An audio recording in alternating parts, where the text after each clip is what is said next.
La sécurité est un enjeu incontournable à chaque cycle électoral. Ça s'inscrit vraiment dans la liste de priorités des électeurs un peu partout au pays. Cette élection-ci n'y fait pas exception. On va en discuter ce matin avec Vanessa Destinée. On revient sur les différentes propositions. Bonjour, oui. Vanessa. Bonjour, Martin. Alors, d'abord, un état des lieux. Quel est le bilan que l'on peut faire du dernier gouvernement, celui de Justin Trudeau, en matière de sécurité? Bien, si on parle de sécurité publique, il faut savoir que sous les libéraux de Justin Trudeau, bien, la criminalité, elle a connu une tendance à la hausse.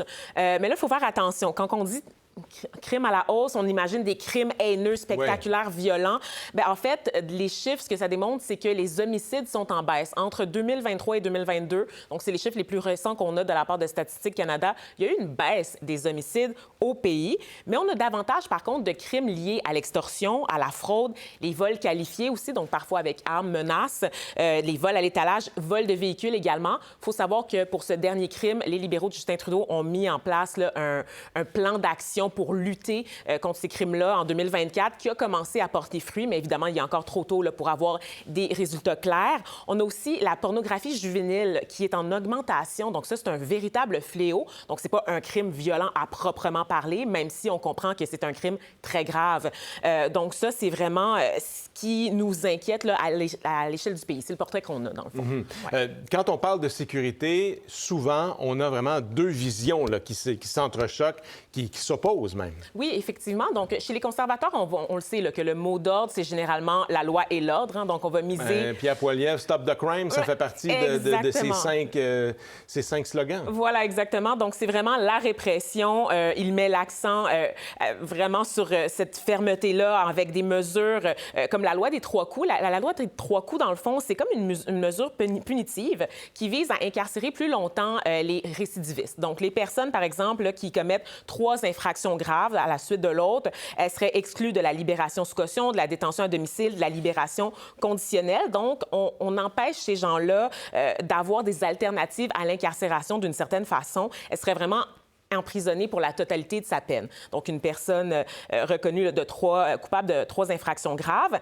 Du côté des libéraux de Mark Carney, généralement, on va avoir une stratégie qui est plus axée sur la prévention. Donc, ça va être un partage, un équilibre des deux entre la répression et la prévention en amont, en investissant notamment dans le secteur communautaire pour prévenir les crimes d'avance, essayer d'intervenir au sein de la communauté, diminuer les conditions qui vont pousser les gens à commettre des crimes. Donc, ça, c'est une approche qu'ils ont. À date, il y a juste le NPD qui propose une formule axée notamment pour les crimes non violents sur la justice réparatrice. Ça, c'est quoi? C'est quand les deux parties s'entendent, se rencontrent, discutent et trouvent un terrain d'entente par rapport à la violence du crime commis. Donc, on discute entre nous plutôt que de miser sur un processus judiciaire qui va être long, qui va parfois être drainant pour la victime et qui ne va pas nécessairement la combler, en fait. En terminant, revenons sur cette loi des 3 coups.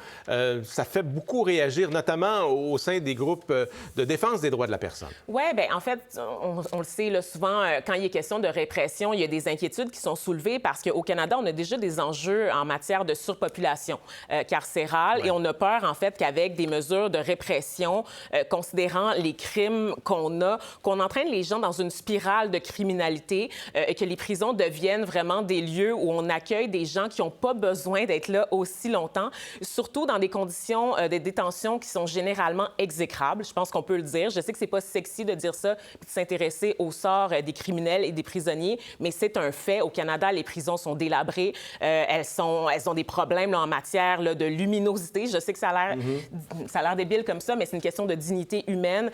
Des fois, l'alimentation aussi, c'est pas quelque chose qui est pris au sérieux, qui est préoccupant. Tout ce qui est lié aussi aux mesures punitives à l'intérieur, donc l'isolement. On va souvent avoir recours à l'isolement sur des périodes prolongées.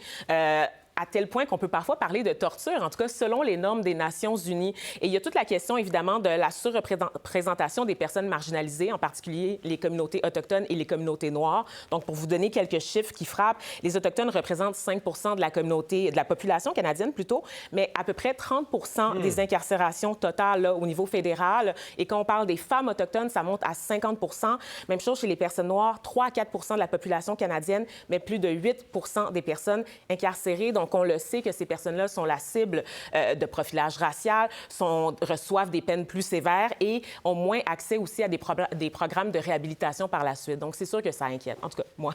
Oui, bien certainement, il faut s'en inquiéter. Ouais. Vanessa Destinée, merci beaucoup pour ces commentaires et on verra maintenant. On va laisser les gens passer le dernier week-end de campagne et ensuite, ce sera le vote lundi. Merci, à bientôt. Merci. Pour voir nos émissions en entier, rendez-vous sur la chaîne Ici RDI.